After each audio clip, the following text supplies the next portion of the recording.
저로서는 제가 읽은, 제가 아는 예술에 대한 책들, 미술은 물론이고 문학이나 음악에 대한 책들이 대부분 노동자들을 위해 쓰여진 것 같진 않다는 생각이 들어서 그분들에게 좀 더 인간적인 삶을 살기 위해서 그냥 월급을 올려달라 이런 것보다 임금을 올려달라 이런 것도 물론 중요하지만 노동자로서 자부심을 가지고 예술도 향유할 수, 예술도 감상할 수 있는, 누릴 수 있는 삶을 살았으면 좋겠다라는 생각에서 그림, 미술이나 음악이나 문학이나 이런 데에 대해서 좀 노동자를 위한 책들을 좀 쓴답시고 좀 썼습니다. 별로 겁도 없이. 대학에서 노동법 강의를 하는 사람이기 때문에 미술이나 음악이나 문학을 강의한 적은 없고, 대학에서는 주로 노동법이나 법학 이런 쪽을 가르쳤고, 인권 이런 걸 주로 강의를 했습니다. 밖에서, 거리에서, 공장에서 이런 강연을 하거나 또는 책을 쓰거나 이렇게 한 30년 살다 보니 어쩌다 보니 책도 좀 몇 권이 되고 여기저기 강연을 하기도 하고, 저는 강의를 하건 책을 쓰건 뭘 하건 강연을 하건 어떤 경우든 간에 남이 하는 이야기는 안 하려고 노력을 합니다. 그래서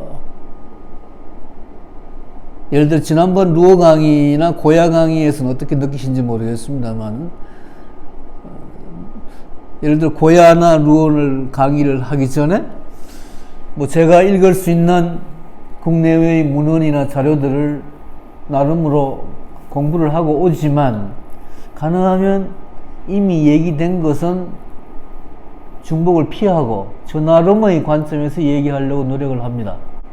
우연히 루어를 강의를 하면서 루어 강의에 잠깐 언급이 된 긍휼이란 말, 그 말이 굉장히 좀 잘 안 쓰는 생경한 말이지만 저한테는 대단한 감동으로 온 이유가, 예를 들어 비슷한 말이 이제 동정, 연민, 공감 이런 말들이 있을 수가 있겠습니다. 그런데 루어도 그렇고 오늘 얘기할 도미에도 그렇고 또 다음에 얘기할 방고든 누구든 이 사람들을 또 긍휼이라는 관점에서, 그러니까 화가가 물론 화가가 어떤 음악가든 작가든 누구든 간에 또 자신의 어떤 독창적인 주관적인 예술 감각에 의해서 뭔가 혁신적인 어떤 그런 새로운 어떤 미적 감각을 창출하는 예술 작품을 만들어내는 것이 가장 예술가로서는 어떤 본질일지 모르지만, 그러나 제가 좋아하는 화가들은 아무리 천재이든 아무리 독창적이든 자기 세계에 빠져서 자기 혼자 허우적거리는 그런 예술가는 저는 본래부터 좋아하지 않고 지금도 좋아하지 않습니다. 제가 여러분들에게 말씀드리려고 하는 화가들은 대부분 그 시대를 살면서 그 시대의 어떤 아픔, 고통, 특히 가난한 사람, 불행한 사람, 이런 사람들에 대한 긍휼로 그런 사람들을 표현하려고 한 화가들. 그래서 저는 제가 예술에 대한 이렇게 이야기를 처음 시작할 때부터 노동자들을 위해서, 가난한 사람들을 위해서 이렇게 이제 예술에 대한 생각을 해왔기 때문에 지금도 그렇습니다. 그래서 저한테 무슨 그러니까 지금까지 기존에 뭐 오늘 같은 날은 좀 그래도 제가 자신 있게 말해줄 수 있는 것은 도미에 대한 책은 한국에 하나도 없으니까 제 책밖에 없으니까 여러분들이 뭐 비교할 수 없을지 모르겠습니다만은 뭐 제가 미술에 대해서 갖고 있는 관점은 그런 것이고 경험도 그런 것이고 하기 때문에 오히려 도슨트 활동을 열심히 하시는 여러분들이 저보다 훨씬 전문가이십니다. 전 진짜 밀레를 좋아합니다. 노동자 화가 밀레를 좋아하는데 그래서 하나 그렇게 밀레 이야기로 시작을 하겠습니다. 그림은 싸움이다. 그러나 그것은 정의를 위한 것이 아니라 사랑을 위한 것이다. 저는 이 말이 제가 이번 이 강의에서 좀 주제로 삼고자 하는 긍휼의 미술이라고 하는 문제의식을 가장 잘 보여주는 것이 아닌가 해서 최근 우리 사회에 논의되고 있는 이걸 내가 눌려야 되겠다. 여러분 아시죠? 하나 이쪽의 그림은 고야의 거인이라는 그림입니다. 그죠? 마드리드의 프라도에 있고 이쪽의 그림은 최근에 한 닷새 전에 국회에 전시가 되려고 하다가 철거된 그림입니다. 이구영이라는 작가가 그린 그림인데 뭐 제목이 뭐 있습니다만은 제목을 잊어버렸고 아무튼 뭐 어떤 의미인지는 아시겠죠? 설명 안 해요. 자, 이 그림을 그린 이구영 작가가 그린 옛날 그림입니다. 이 그림은 혹시 이 그림도 모르시는 분이 계실지 모르겠습니다만은 더러운 잠이라는 제목입니다. 같은 이구영 작가가 그린 그림이 이 그림을 그린 게 한 7, 8년 됐죠. 아시다시피 마네의 올랭피아를 소재로 하고 근데 또 졸 존의 잠자는 비너스인가요? 그 구도에 그것도 이 누드를 누드는 마네의 올랭피아에 나오는 누드는 좀 이보다 훨씬 말랐습니다. 그죠? 자, 같은 전시회 닷새 전에 철거된 그림 중에 뭐 나온 작품입니다. 작가가 누군지 잘 모르겠는데 아무튼 뭐 여러분 그냥 심심풀이 땅콩으로 감상하세요. 오늘 우리가 이야기할 이 화가가 바로 이런 풍자화의 대가이기 때문에 풍자화를 시작한 사람이라도 과언이 아니죠. 도미에가. 그래서 뭐 이것도 마찬가지입니다. 뭐 설명하지 않겠습니다. 자, 이것도 뭐 마찬가지. 안고 있는 아기가 이모 이름이 그렇습니다. 그죠? 모르십니까? 이상민인가? 뭐 그렇습니다. 그죠? 아기 치곤 참 징그럽습니다. 그런데 이건 여러분 한 몇 달 전에 한 두세 달 됐나요? 이 그림은 아시죠? 이 그림 문제가 된 적이 있습니다. 고등학생이 그린 그림인데 무슨 미술 콘테스트였나요? 뭐 거기서 금상을 받은 윤석열차라는 작품인데 이거를 우리나라의 문화체육부 장관이라는 자가 이 그림을 아주 매도를 했습니다. 아무튼 저도 이 그림 때문에 신문에 칼럼 하나 쓰기도 했습니다만은 욕을 바가지라는 글을 썼습니다만 사실 여러분 오늘 도미에하고 관련되어서 우리가 좀 지금 자 이게 이제 도미에 그림입니다. 1930년에 그린 루이 필립이라고 하는 그 당시에 대통령 뒤에 왕이 됩니다만 이 사람을 그린 그림이죠. 지금 제가 여러분 조금 아까 밀레를 처음 말씀드리면서 예술은 싸움이다라고 했는데 그 싸움의 본질은 사랑해야 된다는 게 밀레의 말이었습니다. 이해가 되십니까? 그런데 어떤 그림들은 풍자화라고 그린 그림들이 어떤 그림들은 그냥 정오일 수도 있습니다. 저는 앞에 그림들, 예를 들어 뭐 잠자는 미녀, 절조의 잠자는 미녀를 뭐 패러디해서 풍자했던 더러운 잠이라고 하는 어떤 앞에 보여진 그림,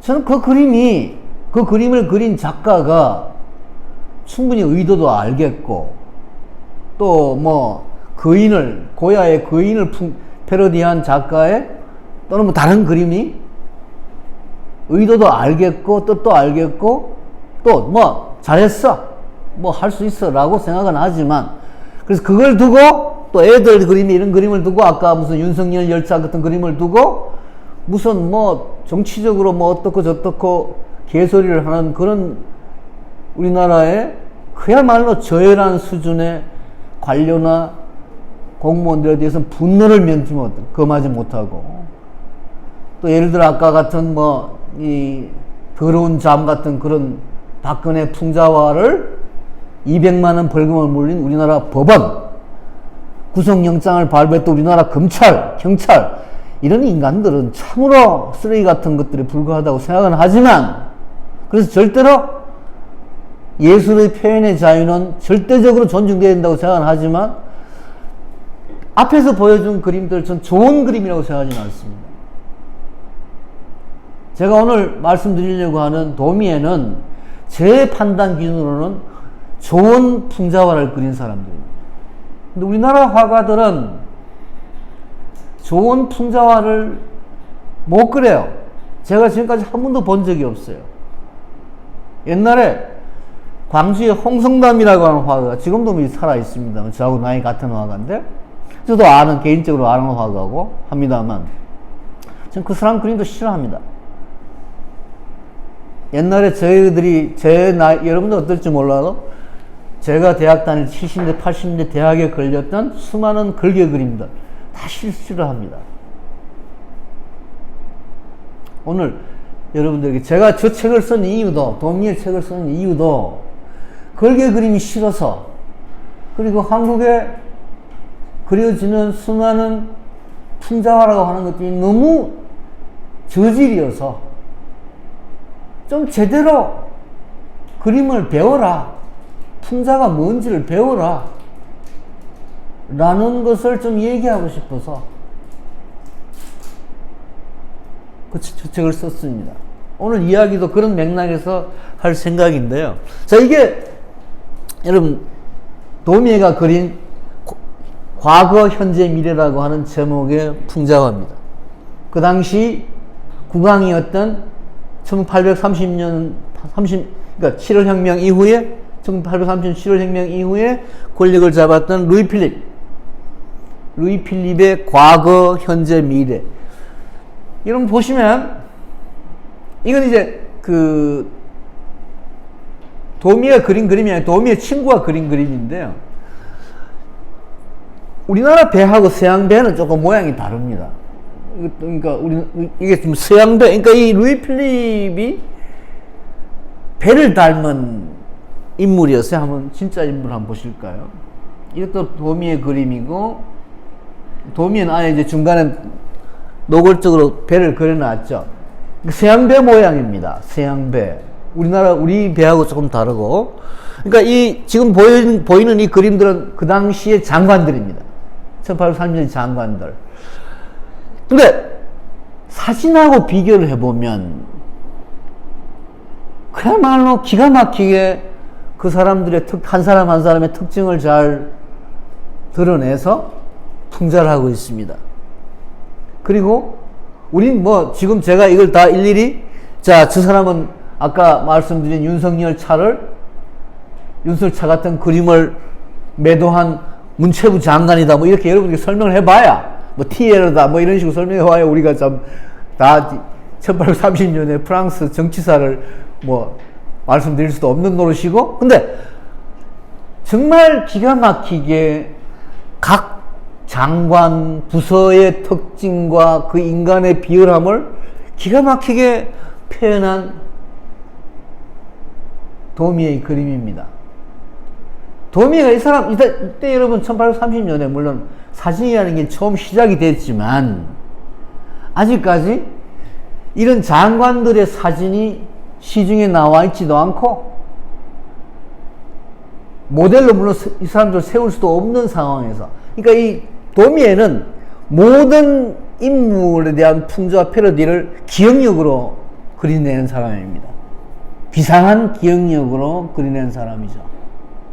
1830년에 이게 이야기 나중에 좀 그러니까 그 당시 권력자들을 풍자한 이런 작품인데, 아까 말씀드린 그 배그림과 함께 진짜 루이 필립을 보여드린다 그랬죠. 이게 진짜 루이 필립입니다. 배하고 닮았습니까?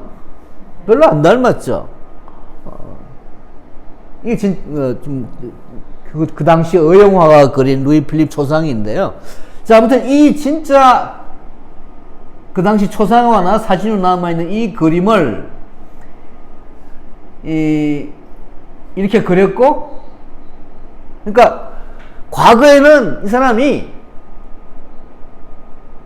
너무너무 국민들에게 인기가 좋았어요. 여러분, 프랑스 혁명사, 프랑스라는 나라가, 아까 프랑스에 사신 분이 계셨다고 그랬습니다만, 프랑스엔 그런, 지금도 그런 농담인지 속담인지, 프랑스 인간은 3명만 모이면 혁명을 한다, 이런 이야기가 있는 정도로 엄청난 혁명의 역사, 거의 매년 혁명을 하다시피 한 그런 19세기 역사를 가지고 있는데, 이 사람이, 그러니까 간단히 말씀드리면 1789년 프랑스 대혁명이 일어나고 나는데 여러 번 보수와 반동과 진보의 혁명의 악순환이 거듭됩니다. 그 중에 1830년에 와서 이 사람이 국민의 대통령, 국민의 왕, 그러니까 국민을 위한다 랍시고 선전을 하고 그렇게 표방을 하고 그렇게 해서 새 왕이 된, 새 대통령이 된 사람이 과거에 보시면 미소를 짓고 있습니다. 전 여러분, 이 윤석열 차나 또는 거인 윤석열보다도 이 윤석열이 훨씬 저한테는 와닿아요. 아무도 동의하지 않으시는 눈치는. 예? 이 모양이, 저는 그래서 제가 23년 전에 도미에 책을 사고, 도미에를 보기 위해서 무수한 도미의 그림이 있는 동네는 다 돌아다닌다고 했던 사람인데, 여러분 아마 오르세를 가보신 분이 오르세 입구에 있는 도미에, 여러분 우리나라에서는 도미에 루어 전시회는 벌써 3번 열렸고 책도 이런저런 판화지도 나오고 했습니다만, 도미의 전시회는 대한민국에서 한 번도 열린 적이 없습니다. 우리나라 사람들은 풍자화를 잘 몰라요. 풍자의 전통이 없어요. 서양은 풍자의 전통, 유구한 풍자의 전통이 문학이든 음악이든 미술이든 있는데, 우리는 풍자의 전통이 없습니다. 풍자를 할 줄 몰라요. 욕밖에 할 줄 몰라. 내가 그것이 안타까운 점입니다. 이 그림은 지금 이쪽에 루이 필립의 과거가 그려져 있습니다. 미소 짓는. 그리고 인상 쓰고 있는 지금 현재 루이 필립의 독재자 루이 필립의 모습이 있습니다. 옆에 이쪽 반대편으로 루이 필립의 미래가 있습니다. 죽을 상입니다. 죽었습니다. 망했죠. 기가 막힌. 자, 이 그림을 그 당시 도미에만 그린 건 아닙니다. 이 그림은 친구가 그렸다시피 로미 친구가 그렸는데, 이게 장관들 그림이고,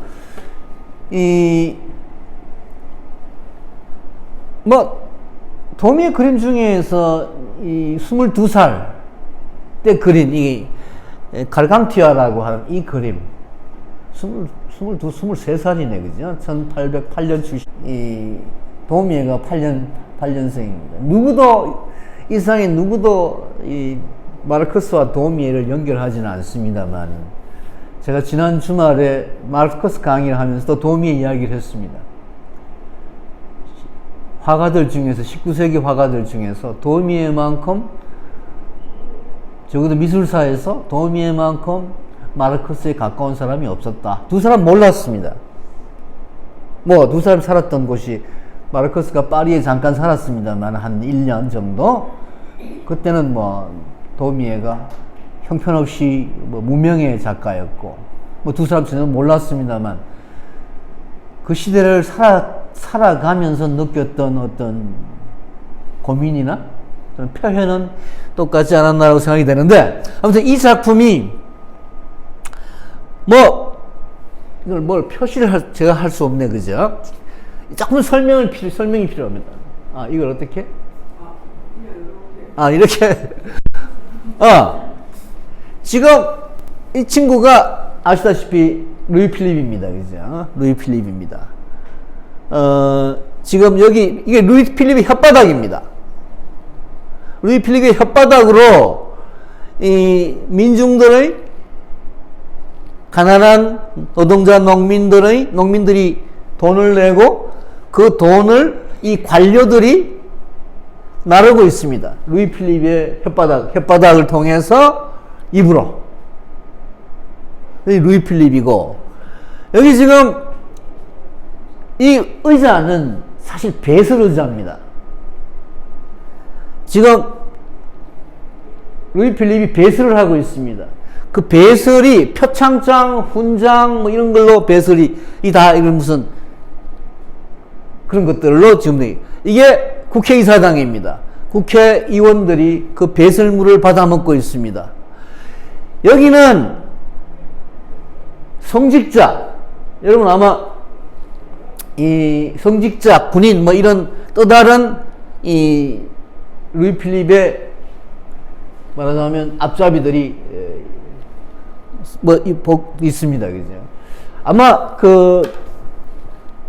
이 시대의 어떤 삶을 우리가 제대로 한번 뭐 또 문학적으로 본다고 한다면은 스탕달이라고 하는 작가가 쓴 적과 흑이라고 하는 소설을 기억하실 겁니다, 그죠? 아주 어떤 젊은이가 출세를 하고자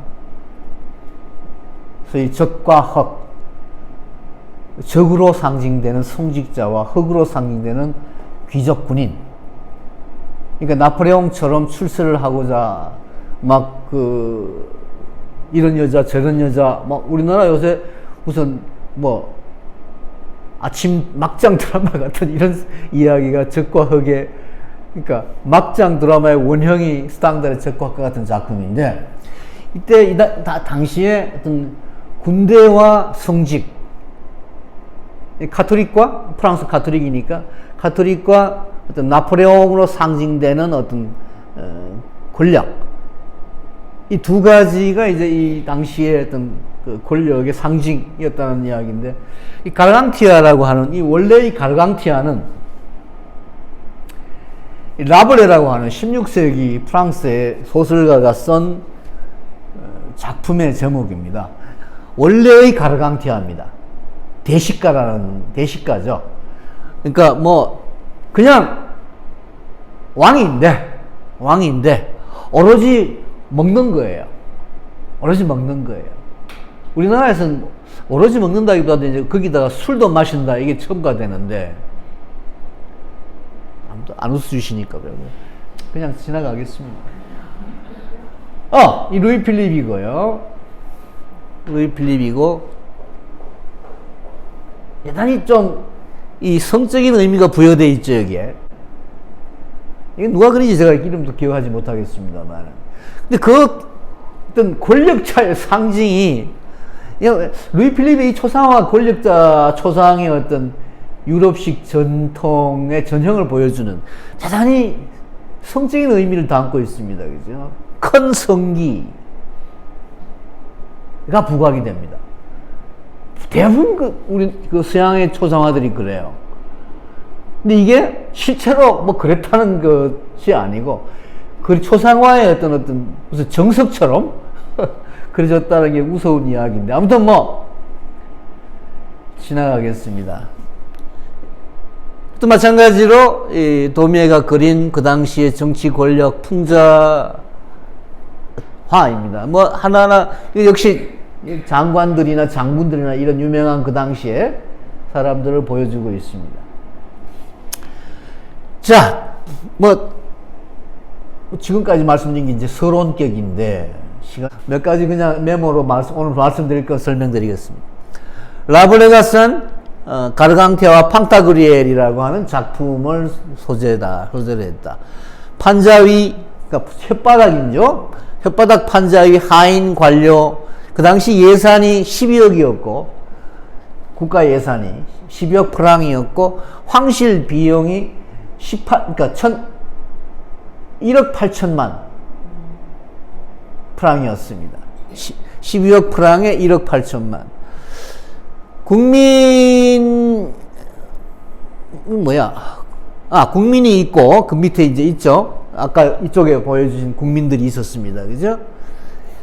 20명 정도, 20여가 뭐를 또 다른 거죠. 아무것도 제가 써놨네요. 노동자, 이 불구자, 이런 사람들이 이제 거기 있었는데, 나중에 7월의 영웅이나 조금 이따가 다시 그림을 말씀드리겠습니다. 그리고 국회의원, 부르봉 궁전, 아까 그림에, 훈장이라고 하는 배설물, 이런 게 있었다는 이야기요. 변기에 앉아있는 왕이 무절제의 상징으로, 야욕의 상징이었다는 것. 근데 이 그림 때문에, 벌금 200프랑이었나? 300프랑이었나? 하고 6개월간의 징역형. 2달은 감옥에서 살고, 4달은 정신병원에서 살았습니다. 근데 2년 뒤에, 그러니까 이 그림을 그리고 난 뒤에는 이제 프랑스 정부가 이 도미에를 불러가지고, 니 앞으로 이런 그림 계속 그리면 너 죽어! 라고 그냥 위협만 했습니다. 우리나라처럼 바로 재판에 구속영장 발부하고 이런 게 아니고, 적어도 19세기 초에 프랑스는 그 정도 지각은 있었던가 봐요. 그런데 계속 이제 이 도미에가 이런 그림을 그려내니까 할 수 없다고 표현 좀 그러네. 아무튼 한 1년 뒤쯤에 재판을 해서 이렇게 징역살이를 했습니다. 그리고 2년 뒤에, 이 그림이 나온 지 2년 뒤에 카리카티르라고 하는 잡지에 원래 실렸던 그림인데, 그러니까 이런 카리카티르, 이런 풍자 만화를 전문으로 하는 어떤 주간지역 같은 것이었습니다. 이것도 이제 폐간당하고. 아무튼 그 밖에 이제 이 도미의 작품 전체를 좀 소개를 하면 4,000점의 석판화, 그러니까 이 방금 이런 풍자화를 그린 것들은 대부분 석판화입니다. 리토그라피. 그러니까 석판화가 18세기 말에 독일에서 만들어져 가지고 시작이 되어 가지고 19세기 초에 프랑스로 건너옵니다. 독일에서는 석판화가 별로 유행을 안 했는데, 프랑스에 건너와서부터 석판화가 가장 대중적인 예술 양식으로 발전을 합니다. 이게 그 발전의 선구자가 도미에다라고 할 수가 있는데, 1,000점 정도의 목판화, 250점의 유화, 200점의 소묘화 수채화, 그리고 65점의 조각, 약 4,000점의 석판화 가운데 1,000점 정도가 시사 문제를 다루었습니다. 나머지 3,000점은 주로 이제 풍속, 법조 관련, 의료 관련, 연애, 여성, 여러 가지 어떤 그런 풍속적인 차원의 풍자화였습니다. 오르세 입구에 도미의 방이 있는데, 바로 옆에 또 밀레방이 있고, 보통 이제 제가 그렇게 느껴서 그런지 몰라도 항상 오르세를 갈 때마다 도미의 방은 텅텅 비어 있고 저밖에 없는 경우가 참 많았습니다. 사람들 전부 그 안쪽에 마네다, 모네다, 이런 쪽에 가서 그 야단을 법석인데, 도미의 방은 별로 그렇게 인기가 없어요. 그런데 저 나름의 해석으로 제가 이 책에 글을 썼습니다만, 오르세가 그래도 도미에가 19세기, 오르세가 19세기 미술관 아닙니까? 그죠? 19세기 미술의 아버지야! 라는 자리를 인정해서 도미에를 그렇게 첫 방에 뒀다. 라고 저 나름대로 경강부회를 했습니다만은 제 이야기입니다. 아마 오르세 측에서 그렇게 공식적으로 이야기한 적은 한 번도 없고요. 아마도 여러분 아마 뭐 미술사를 잘 아시겠습니다만은 19세기 미술사에서 도미에가 다루어지는 경우도 별로 없습니다, 사실. 제가 이번에 이 강의를 준비하면서 도서관은 물론이고 저희 집에 있는 뭐 미술사 책을 다 뒤져봤습니다. 도미에 잘 나오지 않아요. 뭐 젠슨 책이든 뭐 누구 책이든 간에 잘 나오지 않습니다. 콤브리지 책이든. 뭐 죽기 전에 꼭 봐야 할 1100점의 그림, 뭐 회황가는 그런 책이 있어요. 혹시 보신 적 있습니까? 마로니에라는 출판사에서 나온 책인데. 인류 역사상 유명한 그림을 1001점을 모아놓은 작품이. 거기에 도미에 딱 하나 나오더라고요. 루어도 하나 나오고. 예를 들어 피카소나 뭐 마네나 모네는 보통 한 5점 나오는데 아무튼 뭐 도미의 생애와 이 그림이 경향이 또 좀 일치하는 제 책의 그 목차가 그렇게 되어 있습니다만 20대의 정치 풍자 만화, 30대의 풍속 풍자 만화, 40대의 혁명화, 1848년 이후의 혁명화, 50대의 민중화, 60대의 전쟁 풍자 만화. 그러다가 실명해서 죽습니다. 뭐, 이 귀가 먹은 베토벤에 대해서는 우리가 잘 알지만, 눈이 먼 도미에 대해서는 잘 모릅니다. 그죠? 별로 공감 안 하시는가 봐. 이게 지금 그 도미의 그 오르세 입구에 있는, 오르세 입구에, 이 사진은 오르세 입구에 보면 이제 좀 그 색채가 된, 이건 시카고 미술관의 사진입니다. 색채로 된 정치가들의 풍자 그림이 있는데요. 여러분 아마 레미제라블의 한 장면입니다. 그죠? 레미제라블이 1830년 혁명을 다룬 소설입니다. 그러니까 장발장이 뭐 거의 이 도미에하고 비슷한 삶을 살았다고 해도 과언이 아니죠. 이건 프랑스 혁명사하고 도미에 개인의 이야기도 제가 좀 했을 것 같네요. 뒤에 여기 하네요. 그죠? 이 프랑스 혁명사를 잠깐 여러분들에게 소개를 하겠습니다. 이걸 프랑스 혁명사를 모르면 도미에를 잘 말씀드리기가 힘들기 때문에 프랑스 혁명이 1789년 5월 5일 3부의 소집으로 시작이 됩니다. 우린 보통 이제 이 7월 14일 바스티유 감옥 습격으로 프랑스 혁명의 시작이라고 얘기하는데 사실은 엄격한 의미에서는 5월 5일 3부의 소집. 그러니까 이 귀족, 성직자, 그리고 이제 이 시민대표. 이 시민대표는 거의 뭐 수십 년 만에 3부의 일원으로 소집이 되었다는 이야기죠. 루이 16세가 3부의 소집을 하는 걸로 이제 프랑스 혁명이 시작이 됩니다. 그러니까 해서 7월 14일이 바스티유 감옥 습격을 하는데 사실 바스티유 감옥의 습격이라는 게 프랑스 혁명의 도화선처럼 이야기되고 있지만 그때 바스티유 감옥에 갇혀있던 사람들은 한 5명 잡범에 불과했고 그게 뭐 혁명적인 의미를 띈다고 보기는 힘들다는 이야기가 뭐 지금은 정설입니다. 막 앙시앙 레짐이 무너지고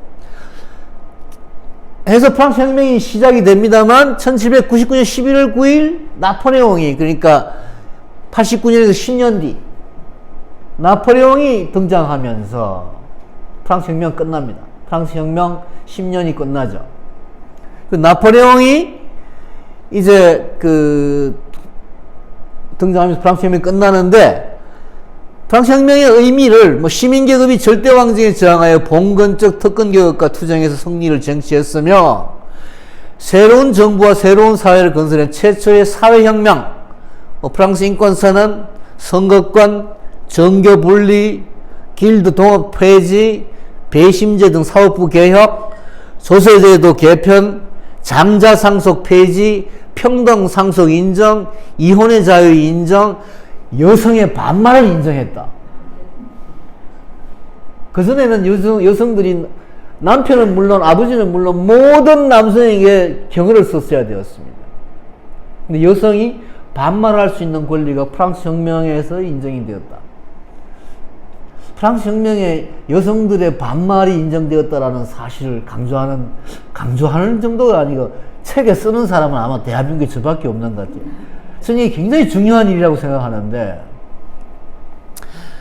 뭐 배심제라는 여러분 이 재판이 법원 우리나라가 여러분 노무현 정권 말기에 국민참여재판이라는 걸 시작을 했습니다. 제가 아주 옛날에 1990 몇 년도에 제가 사법의 민주화라는 책을 썼는데 그 책에서 제가 한국의 배심제를 인정해야 된다. 판사가 재판하는 것이 아니라 시민이 재판하도록 해야 된다. 이게 배심제다. 아시겠습니다만 미국 영미의 배심제가 그런 겁니다. 프랑스 혁명 이후에 배심제를 도입을 합니다. 지금 프랑스는 배심제 국가입니다. 이게 민주적인 사법제도라는 이유 때문에 그렇습니다. 그리고 조세제도 개편, 상속세 같은 것이 인정이 되는 이렇게 제도 개편이 이루어지고요.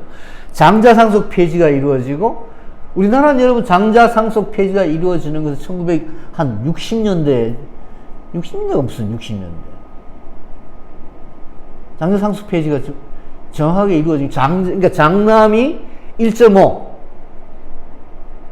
차남 이하, 차남이나 차녀보다 더 많이 장남이, 소위 제사상속인이 뭐 해서 상속분이 완전 평등으로 바뀐 게 1990년대 왔습니다, 우리나라가. 장자상속하고 조금 다르긴 하지만, 남성우월, 장자우월이라고 하는 게 프랑스에서 폐지된 거는 1789년입니다. 그런데, 여성의 투표권은 한국과 똑같이 1948년에 인정되는 나라가 프랑스입니다. 프랑스의 여성 해방운동, 프랑스의 여성 선거권 투쟁 역사는 근 200년에 이릅니다. 뭐 많이 잡혀가고 죽고 여성들이. 근데 우리나라는 여성들이 투표권을 달라라는 말을 단 한마디도 하지 않고 투표권을 얻었습니다. 뭐 이건 제가 정말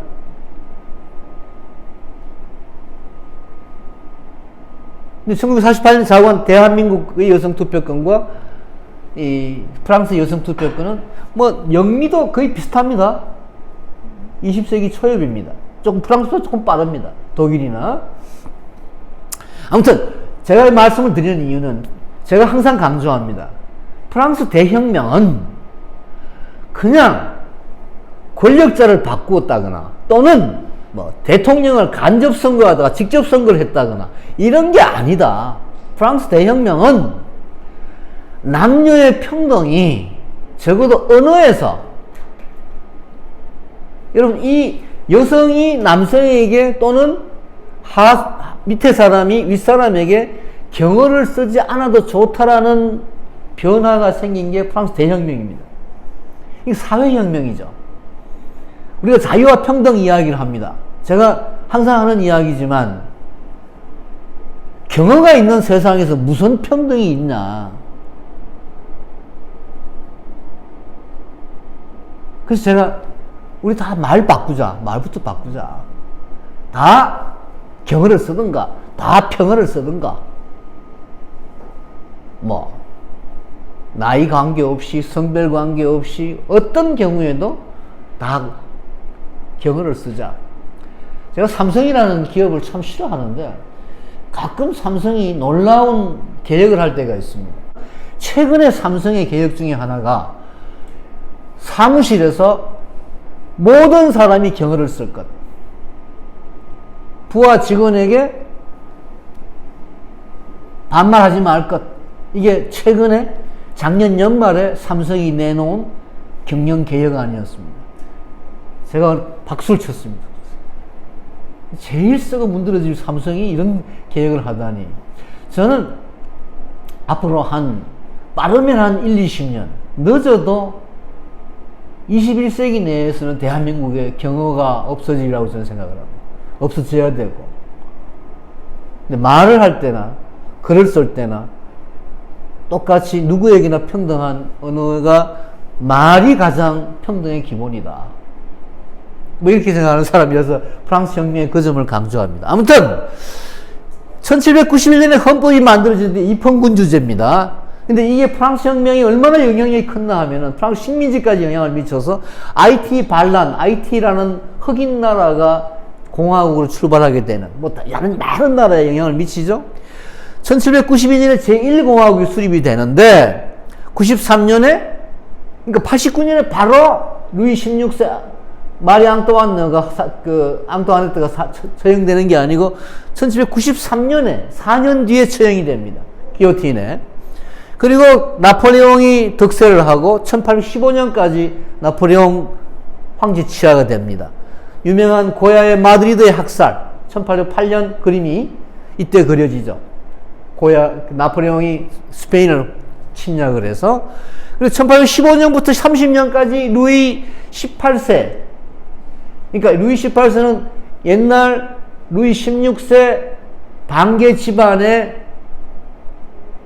사람이었습니다. 이 사람이 다시 이제 황제가 되었다가 그러니까 보수와 반동과 진보가 막 계속 엇갈리는 거죠. 1830년에 7월혁명이 일어납니다. 그게 아까 봤던 이 까르강티아 같은 그림을 그리고 조금 이따 우리가 7월의 영웅이라고 하는 이 도미의 그림을 보겠습니다만 레미제라블이 이 1830년 7월혁명을 배경으로 해가지고 쓰여집니다. 그리고 1830년에 알제리 침략. 근데 이 프랑스 혁명이 사실은 또 하나의 측면이 식민지 침략이라고 하는 측면이 있습니다. 저것끼리는 민주화, 저것끼리는 인권 운운하면서 또 외국, 특히 가난한 나라에 대해서 엄청난 침략을 감행하죠. 1848년에 2월 혁명에 의해서 루이 필립이라고 하는 루이 필립이 아니고 이거 잘못 쓰니까 루이 필립에 의해서 2월 혁명에서 루이 필립이 망합니다. 아까 말씀드린 1730년에 7월 혁명에 의해서 집권한 루이 필립, 아까 가르강티아로 도미에가 그 풍자했던 루이 필립이 망하고 나폴레옹 3세, 그러니까 나폴레옹 조카입니다. 나폴레옹 조카가 나폴레옹 3세라는 이름으로 1848년부터 70년까지 무려 한 22년인가요? 이렇게 집권을 합니다. 그 사이에 1858년에 베트남을 침략하고 1860년에 중국을 침략하고 1863년에 멕시코를 침략합니다. 멕시코 침략에 관련된 그림이 마네가 그린 막시밀리안 황제의 처형이라는 유명한 그림이 있습니다. 그리고 1871년에 파리 거민이 있고 파리 거민에 대한 그림을 나중에 도미의 그림을 보게 되는데 그 8년 뒤에 1879년에 도미가 죽습니다. 대충 여러분 이런 혁명 과정을 그러니까 그 혁명 과정에 도미에가 거의 살았던 거죠. 도미에의 초상입니다. 사진입니다. 제가 쓴 그림 책의 표지고 도미의 생애를 간단하게 스케치를 하면 마르세유에서 태어납니다. 그러니까 프랑스 남부 출신이죠. 세잔이 쓴 글을 보게 되면 도미에가 우리 고향 사람이야 뭐 이런 자부심을 보여주는. 근데 도미에 술을 너무 많이 마셔가지고 안 돼 뭐 이런 거 아주 그런 걸 볼 수가 있는데 아버지는 유리공인데 노동자인데 시인이었습니다. 삼류 시인이었습니다. 시가 안 팔려서 결국은 미쳐서 죽습니다. 그래서 도미에는 뭐 거의 10대부터 정상적인 교육을 못 받고 노동을 했어야 되었다. 1808년에 태어나는데 8살 때 파리로 옵니다. 아버지가 이제 파리로 와서 시인으로 출세하고자. 아버지는 그 당시에 이 황제를 위해서 시를 썼어요. 아버지하고 굉장히 반대되는 게 이제 1821년에 집달리가 됩니다. 그러니까 13살 때죠. 집달리라고 하는 건 여러분 이 썩을 놈들 어떤 놈도 내 차에 손 못 대라고 하는 우리나라의 집달리가 쓴 책 제목입니다. 이런 책 제목이 있어요. 그러니까 이 집달리가 뭔지 여러분 아시죠? 이 딱지 붙이는 사람. 법원이 가압류 결정을 내리면 집달리가 뛰어가서 압류 대상이 되는 차나 이 가구나 집에다가 빨간 딱지 붙이는 사람 집달리입니다. 13살 도미애가 집달리 생활을 해요. 그래서 나중에 그리고 이제 서점 점원도 하고 여러 가지 일을 하는데 아버지가 미쳐버렸으니까 형제들은 많고 생활을 13살 때부터 그렇게 생활합니다. 그러다가 15살이죠. 1823년에부터 28년까지 아카데미 시스라고 하는데 여러분 아마도 우리가 19세기 화가들, 20세기 화가들까지도 마찬가지입니다. 이 아카데미 시스라고 하는 이 학교가 아니고 많이 등장합니다. 그죠? 마네도, 모네도, 세잔도, 고흐도, 수많은 이 19세기, 20세기 화가들이 아카데미 시스 출신입니다. 도미에 치면 여러분, 도미의 최종 학력, 유일 학력, 아카데미 시스 나옵니다. 아카데미 시스라고 하니까 대단한 무슨 학교, 그것도 스위스하고 관련이 있는가 보다 생각하는데, 그건 아니고, 시스라고 하는 어떤 모델 출신, 남성 모델 출신이 모델로 번 돈으로 화가들, 그러니까 무명 화가들이 모델을 아주 싼 값 내고 나체 누드 모델로 그림을 그릴 수 있도록 공간을 마련한 곳. 그러니까 선생도 없고 무슨 수업도 없고 아무것도 없고 그냥 남녀 모델, 주로 이제 남성 모델이 한 달에 한 28일 정도, 여성 모델이 한 2, 3일 정도 이렇게 그 아카데미 시스에 와서 모델 써주면 거기 젊은 세잔, 젊은 마네, 젊은 모네 전부 거기 모여가지고, 그러니까 정상적으로 무슨 미술대학이나 미술학교나 미술학원 뭐 이런 데를 못 가는 화가 지망생들이 공부한 곳. 엄청나게 싼 가격으로 모델비를 아껴서 모델을 두고 인체 대상을 할 수 있었던 곳. 이게 아카데미 시스입니다. 아카데미 시스 출신들 많습니다. 세잔이 제일 아마도 세잔 말고도 엄청나게 많아요.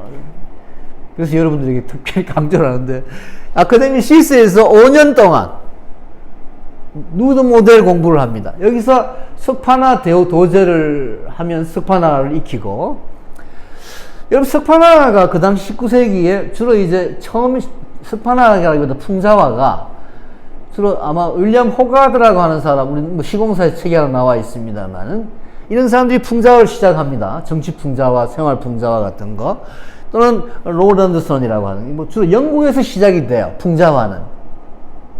그게 프랑스의 19세기에 들어오게 되는데, 이 젊은 도미의 풍자화를 보고 발자크라고 하는, 여러분 아시는 유명한 소설가가 크리커츠의 미켈란젤로다 이렇게 얘기를 했습니다. 찬양이죠. 근데 이 도미에는 사람의 삶이 좀 특이합니다. 여러분, 그렇게 가난하고, 그렇게 살았으면 돈도 좀 아끼고, 할 수 있을 것 같은데, 이 철두철미인 사람이 부르주아를 경멸한 사람이라서, 부르주아식 삶의 태도와는 전혀 반대되는 삶을 살았습니다. 그러니까, 이 근검, 저축, 절약 경멸을 하고 주정꾼이었습니다. 세잔은 주정꾼이라고 하는데 여기에 대해서 조금 요새 이 도미에 대한 최근에 2권짜리 아직까지 우리나라에 나오진 않았습니다만 영어로 쓴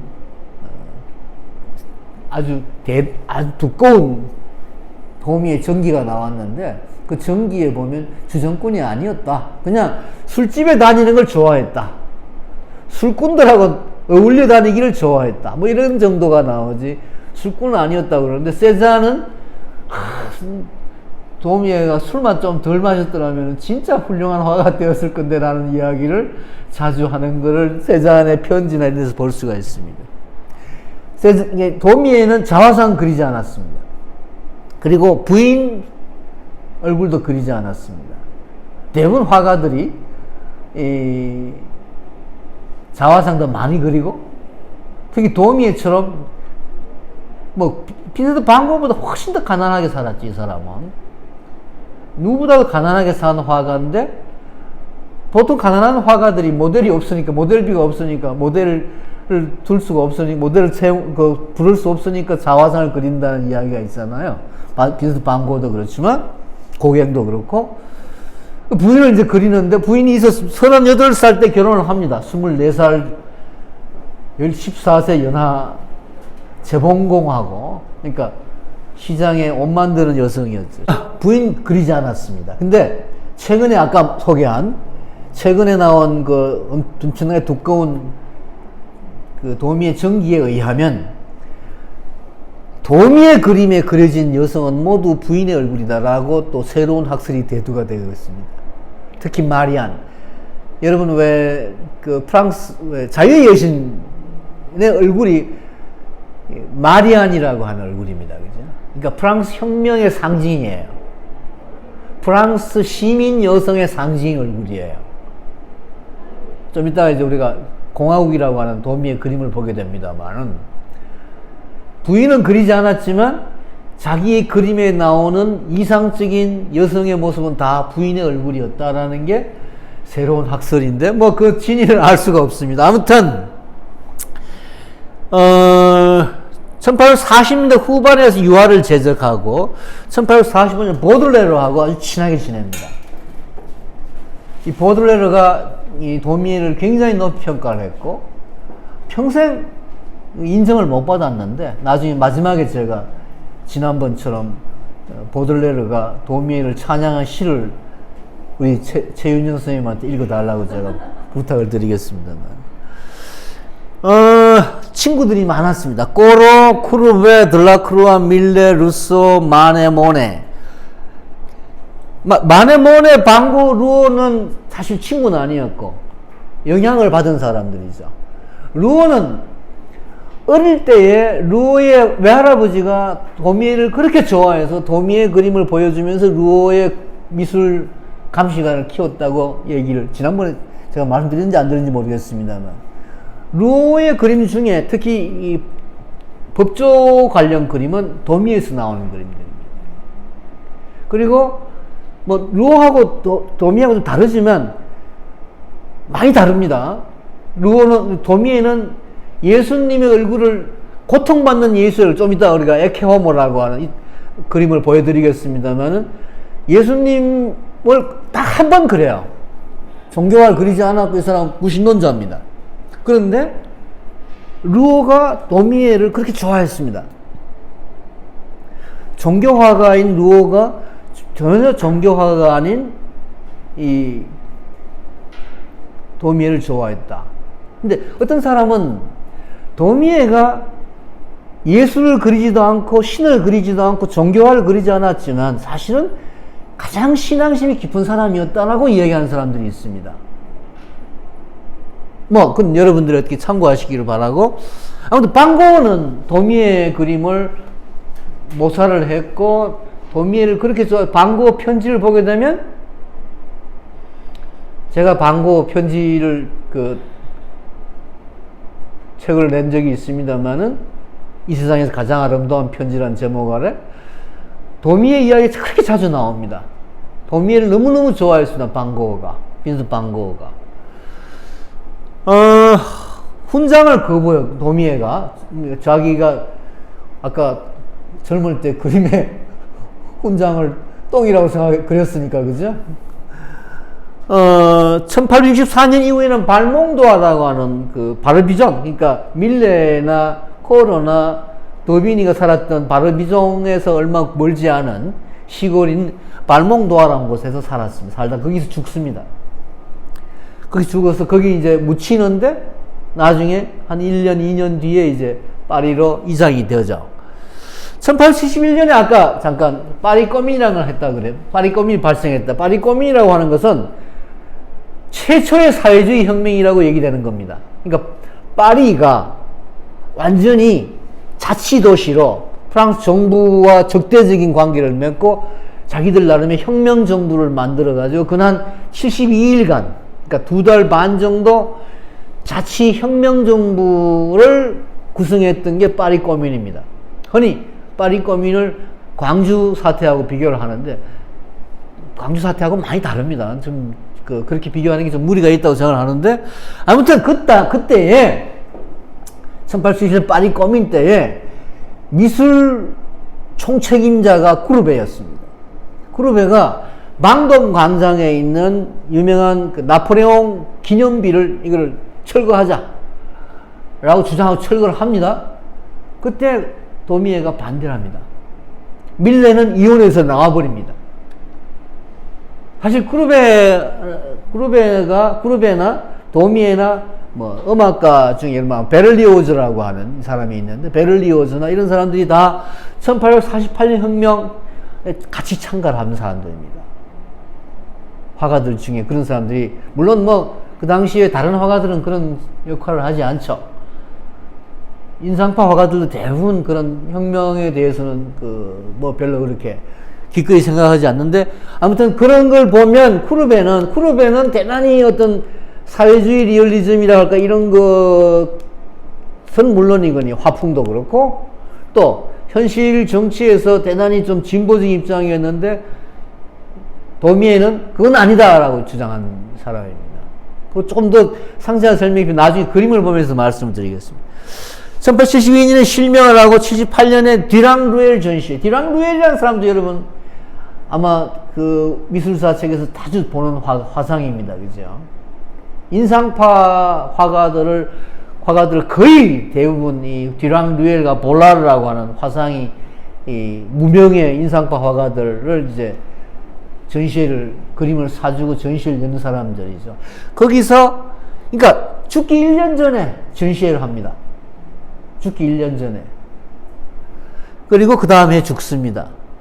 이 도미에 대해서 낭만주의냐, 리얼리즘이냐, 바르비존파냐, 인상파냐, 뭐 여러 가지 견해가 있습니다.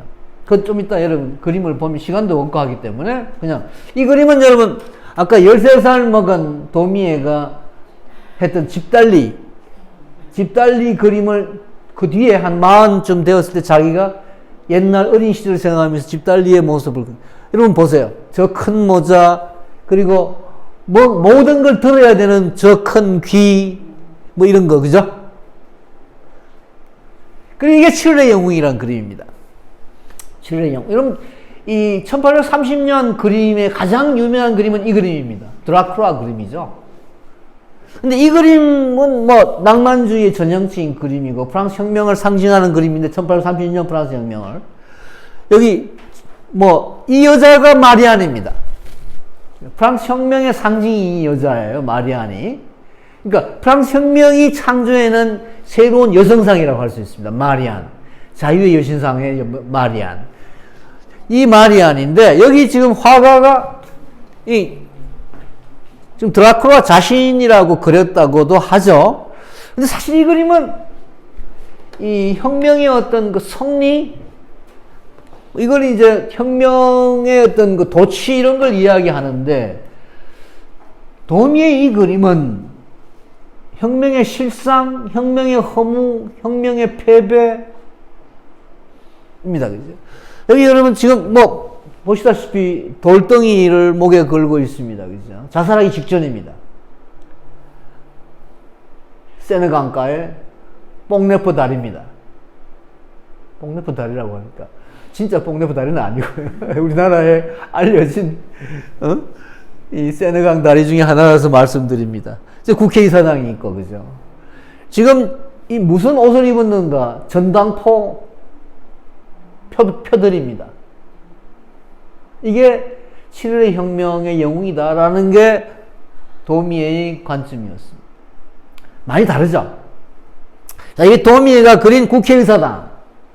하나 얼굴들, 그 인간들에 대한 이야기를 해야 되는데 그걸 말씀드리지 못하고, 이건 이제 언론의 자유라고 하는 그림입니다. 도미에가 자신의 어떤 의지, 뭐 저기 왕족이 있고 여기 법조인들이 있고 뭐 이런 그 자기가 당한 어떤 그걸 이게 1834년에 그린 있었던 실제 트랑스노넨 거리의 뭐 반란이라고 하는 그림인데, 뭐 보시면 지금 뽕피드 센터가 있는 포보르 거리에서 있었던 반란인데, 뭐 노동자가 있고 아기가 깔려 있고 노인이 죽어 있고 가구들이 지금 뒤집혀져 있고 부인이 지금 엎어져 있습니다. 이때 이 트랑스노넨 거리의 학살 1834년에 끊임없이 이런 혁명이 악순환되는 과정에서 벌어진 사건의 하나인데, 이 당시 몇만 명이 죽었다고 상세한 이야기는 제가 쓴 책에 나오니까 참고하시면 되겠습니다. 자, 이런 많은 그런 어떤 정치 풍자화를 그리다가 이제 주로 법조 풍자화, 그러니까 자신이 집단일을 하면서 법원을 많이 다녔거든요. 그래서 판검사, 변호사들의 어떤 위선을 통렬하게 비판하는 그런 그림들을 그립니다. 지금 여기 뭐 의뢰인이겠죠. 여성이 울고 가고, 변호사, 뭐 판검사들이 지금 뭐 전부 다 이런 식이죠. 마찬가지 그런 뭐 이 재수와 형리, 그리고 막 판사들은 다 잡을거나 하는데 지금 변호사가 열심히 떠들고 있습니다. 여러분 아마 톨스토이의 부활이라는 소설을 읽으셨을 겁니다만, 톨스토이 부활에 보면 카츄샤 재판, 카츄샤가 재판을 하는데 그 앞에 있는 판사들이 잡을거나 또는 어제 만났던 애인과의 정사를 뭐 생각하거나 이런 판사들의 어떤 위선 장면이 카츄샤 재판에, 그러다가 카츄샤에 대해서 재판 판사들이, 검사도 판사도 또는 변호사도 아무 관심이 없이 시베리아 유형 결정 판결을 내리는 뭐 이런 장면이 나옵니다. 그런 걸 연상시키게 하는 그림이죠. 마찬가지 뭐 의뢰인을 보라 뭐 이렇게 지금 뭐 이런 다 풍자화들입니다. 서로 비난하는 법조인들, 그리고 이제 민속, 그러니까 일종의 풍속화들, 뭐 이런 풍자화들. 이 도미에가 이런 여성들을 풍자하는 그림들을 많이 그려서 최근에 이 도미에에 대한 평론 중에 도미에의 반페미니즘을 비판하는 그런 평론이 나오고 있습니다. 저는 이 19세기 초반에 이 여성들의 어떤 사치, 특히 이런 거 엄청난 이런 왜 치마 같은 거 있지 않습니까? 주로 이제 도미에가 이런 풍자를 해요. 여성들의 사치, 뭐 이런 여성들의 복장 이런 풍자를 하는데, 이걸 뭐 반페미니즘 운운할까지야 있겠나라는 생각이 제 생각인데 여러분들 어떠실지 모르겠습니다. 아무튼 도미에에 대한 그런 측면이 있습니다. 여기 지금 보이는 게 이것도 마리안, 그러니까 여성 혁명의 어떤 위선자들을 밝히는, 폭로하는 뭐 이런 그림인데, 저 얼굴이, 마리안 얼굴이 도미에의 부인 얼굴이다라고 하는 게 최근 학설이다라고 하는데, 뭐 전 잘 모르겠습니다. 도미에 부인 얼굴이 남아있지 않아요. 이게 유명한 1848년 혁명 이후에 그려지는 공화국이라는 작품입니다. 1848년 혁명이 민중혁명이 있고 난 뒤에, 나중에 그래 또 그 혁명이 배반당합니다만, 처음에 이제 이 1848년 혁명을 상징하는 그림을 꾸르베에게 그려달라고 정부가 요청을 해요. 근데 꾸르베가, 아니, 나는 아니야. 도미에가 더 잘 그릴 거야. 그래서 도미에 보고 그림을 그려달라고 요청을 합니다. 그래서 도미에가 이 그림은 여러분, 초안이에요. 그러니까 밑그림이에요. 완성된 그림이 아니고. 이 밑그림을 제출합니다. 근데 결국은 도미에는 이 그림을 완성시키지 않습니다. 도미에는 이 약속 안 지키기로 유명하고, 뭐 제때 뭘 작품을 내거나 뭐 글을 쓰거나 그거 안 하기로 유명하고, 뭐 그런 기질이 있는 사람이 돼서 결국은 이 그림을 완성하지 못하고 뭐 돈도 못 받고 뭐 그렇게 되어버렸습니다. 반란이라는 그림인데, 이 그림 도미의 그림은 대부분 미완성이에요. 세잔 그림도 대부분 미완성이지 않습니까? 근데 세잔의 미완성은 그래도 의미가 있어요, 그죠? 세잔의 어떤 빈 공간이라고 하는 거는. 근데 도미의 그림은 진짜 미완성의 그림이 많습니다. 이 사람은 그림을 완성하려고 생각을 별로 안 한 사람 같아요. 그리다가 말아버리고. 그래서 한 번도 그림을 제대로 팔질 못합니다. 평생 가난하게 살았죠. 근데 이 그림은 전 이 그림을 참 좋아해요. 이게 스코틀랜드에 있는 에딘버러 미술관에 있는 그림인데, 우리가 원화를 보기가 쉽지가 않은데, 저는 이 그림을 참 좋아합니다.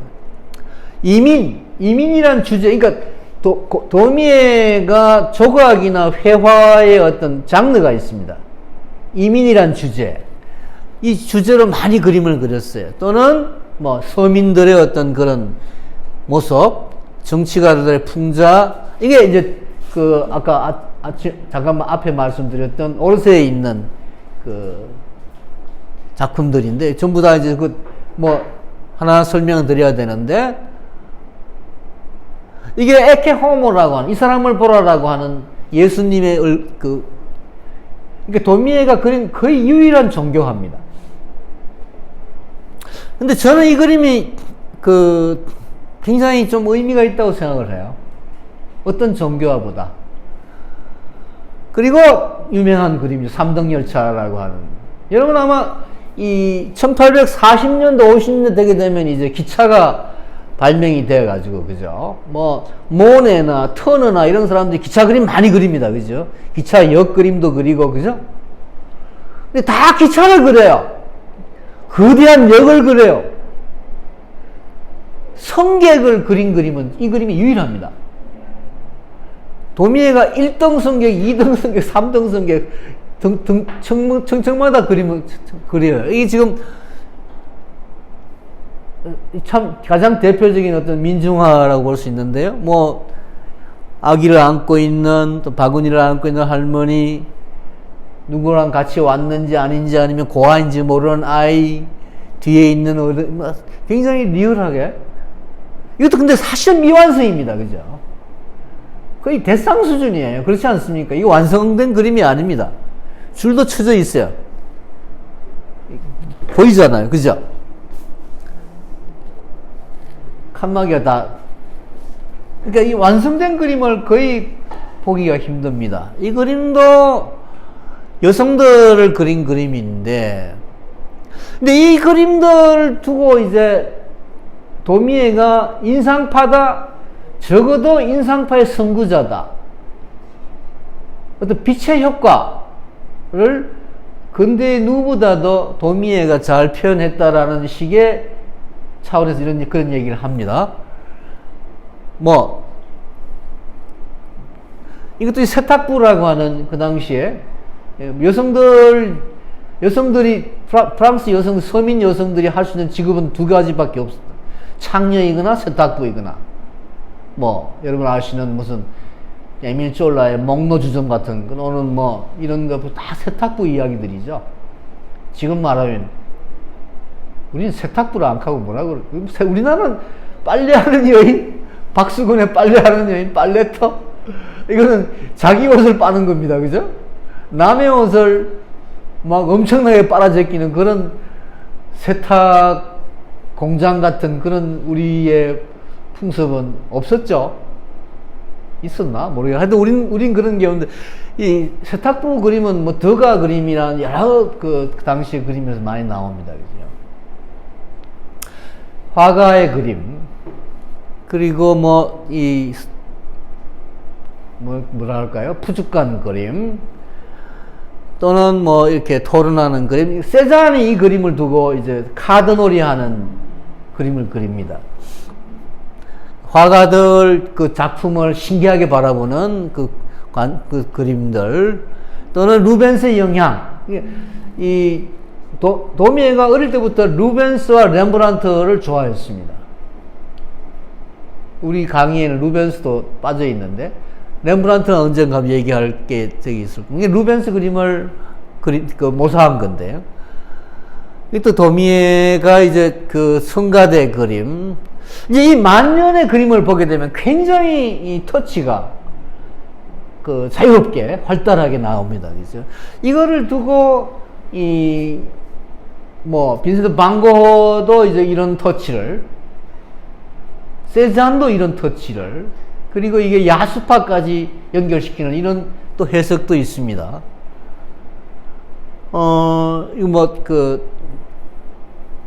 특히 이제 로트렉이나 이 모디리안이나 이런 20세기 전반기의 그림 화가들, 특히 로트렉도 이 도미의 이런 그 민중화, 풍속화, 서커스, 이런 쪽에 영향을 많이 받았다라는 또 견해도 있습니다.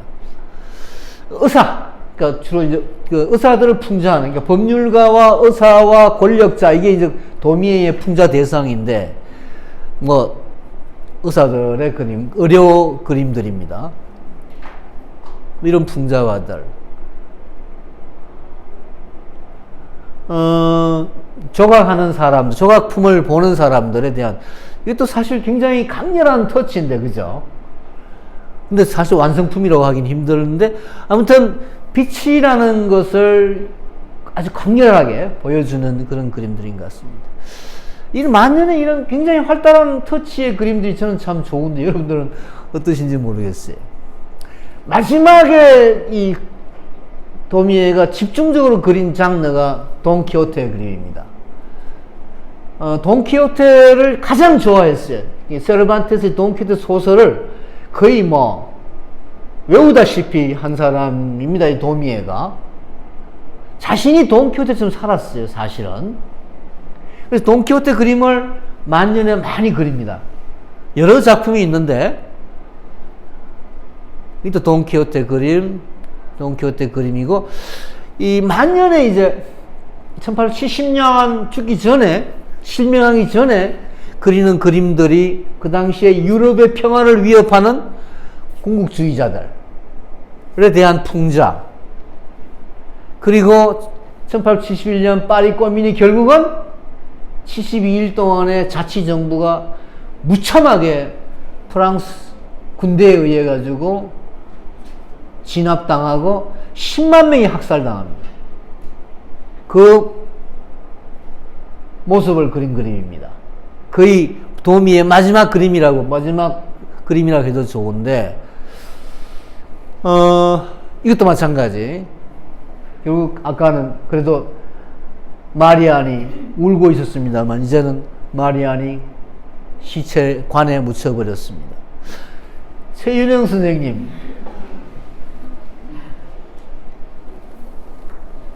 오늘의 도미의 초상에 같은 시 샤를로 보들레.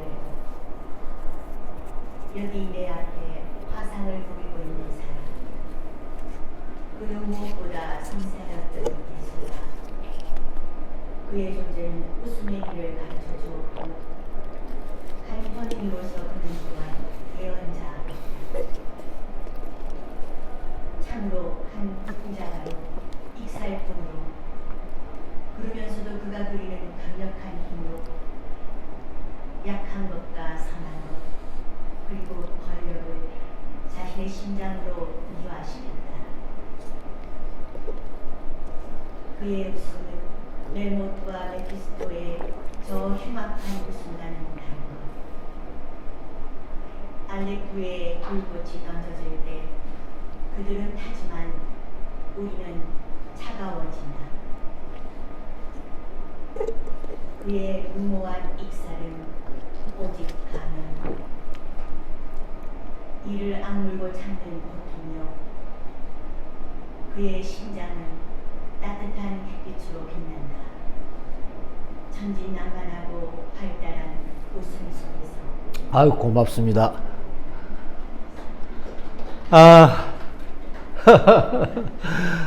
예, 묘지입니다.